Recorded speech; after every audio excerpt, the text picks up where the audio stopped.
అద్దం ఏం సమాధానం చెప్తుందో, మీ మనస్సాక్షి ఏం సమాధానం చెప్తుందో ఒకసారి మనసు పెట్టి వినండి.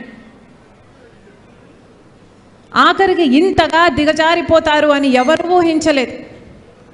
పైనేమో రాజశేఖర రెడ్డి గారి ఫోటో సాక్షిలో, పైనేమో రాజశేఖర రెడ్డి గారి ఫోటో, కిందేమో ఆయన అంతగా ప్రేమించిన, అంత నమ్మకంగా ఆయన కోసం పనిచేసిన తమ్ముడిని క్యారెక్టర్ అసాసినేషన్. ఇది న్యాయమేనా? మీకోసం పనిచేసినప్పుడు కనిపించలేదా వివేకానంద రెడ్డి గారి క్యారెక్టర్? పోయేంత రాత్రి వరకు కూడా వైసీపీ కోసమే క్యాంపెయిన్ చేశాడు కదా. వైసీపీ నిలబెట్టిన అభ్యర్థులను ఆయన అంగీకరించకపోయినా జగన్మోహన్ రెడ్డి గారి నాయకత్వాన్ని గౌరవించి అదే వైసీపీ కోసమే క్యాంపెయిన్ చేసిన వ్యక్తి. ఆ రోజు మీకు కనిపించలేదు వివేకానంద రెడ్డి క్యారెక్టర్. కానీ ఈరోజు పైనేమో రాజశేఖర రెడ్డి గారి బొమ్మ, కిందేమో వివేకానంద రెడ్డి క్యారెక్టర్ అసాసినేషన్. భావ్యమేనా? మనుషులేనా? అంతటితో ఆగారా? సోషల్ మీడియాలో ఎన్ని రకాలుగా బెదిరించారు, బూతులు తిట్టారు. తోడబుట్టిన చెల్లెళ్ళు అని చూడకుండా అవమానించారు. అన్నిటినీ తట్టుకుంది సునీత, అన్నిటినీ తట్టుకుంది సునీత. ఈరోజు నిలబడి ఉంది సునీత. ఎంతమంది చూసాం ఇన్ని సంవత్సరాలలో సునీత న్యాయం జరగాలి అని, నిజానిజాలు తేలాలని, హంతకులు శిక్ష పడాలి అని తిరగని చోటు లేదు, తట్టని తలుపు లేదు. నిజంగానే సునీతే తన కుటుంబమే హత్య చేసుంటే ఈ కేసుని ఇంత పర్స్యూ చేయాల్సిన అవసరం సునీతకేమిటి? సునీతే గనుక, తన కుటుంబమే గనుక హత్య చేసుంటే మరి మీకు అధికారంలోకి వచ్చారు కదా 2019లో, కేసు మీ చేతుల్లోనే ఉన్నింది కదా. మరి మీరు అప్పుడు సునీతను ఎందుకు అరెస్ట్ చేయలేదు? సునీత కుటుంబాన్ని ఎందుకు ప్రశ్నించలేదు?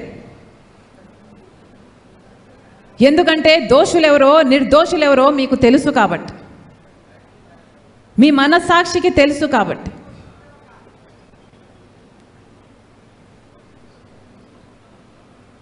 సునీత రాజశేఖర రెడ్డి గారి తమ్ముడి బిడ్డ. అసలు రాజశేఖర రెడ్డి గారు తోబుట్టుల్ని ఎలా చూసుకున్నారో మీకు తెలియదా? రాజశేఖర రెడ్డి గారు తోబుట్టుల కోసం ఎంత చేశాడో మీకు తెలియదా? మరి మీరు రాజశేఖర రెడ్డి గారి వారసులే కదా.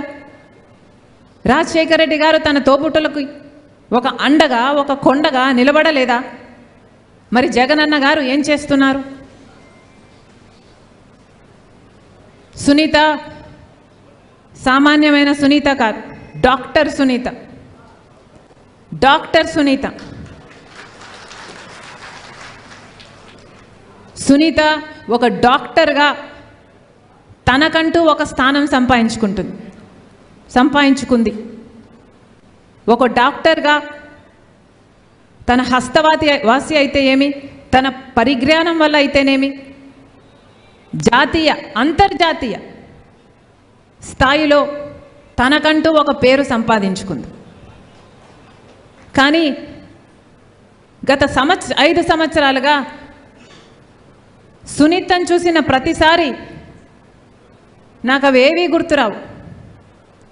సునీతను చూసిన ప్రతిసారి నా గుండెల్లో అంతులేని బాధ, అంతే సమానంగా ఉద్రేకం, న్యాయం జరగలేదు అన్న కోపం, చిన్నాన ఆత్మకు శాంతి కలగలేదు అన్న ఆవేదన. అందుకే సునీతకు మాటిస్తున్నా, చిన్నమ్మకు మాటిస్తున్నా, ఎవరు నిలబడినా నిలబడకపోయినా రాజశేఖర రెడ్డి బిడ్డ మీకు అండగా ఉంది.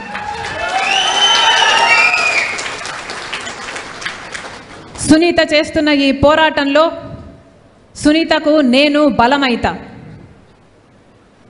సునీత హత్య చేసిన వారికి శిక్ష పడాలి అని చేస్తున్న ఈ న్యాయ పోరాటంలో, ధర్మ పోరాటంలో సునీతకు నేను ఒక ఆయుధం అయితా.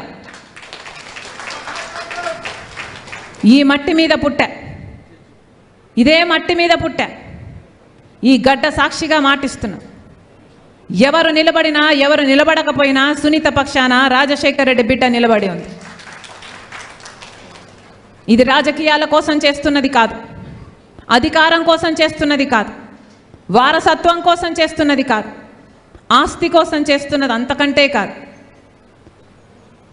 ఇది ఈ సమరం చేస్తున్నది న్యాయం కోసం.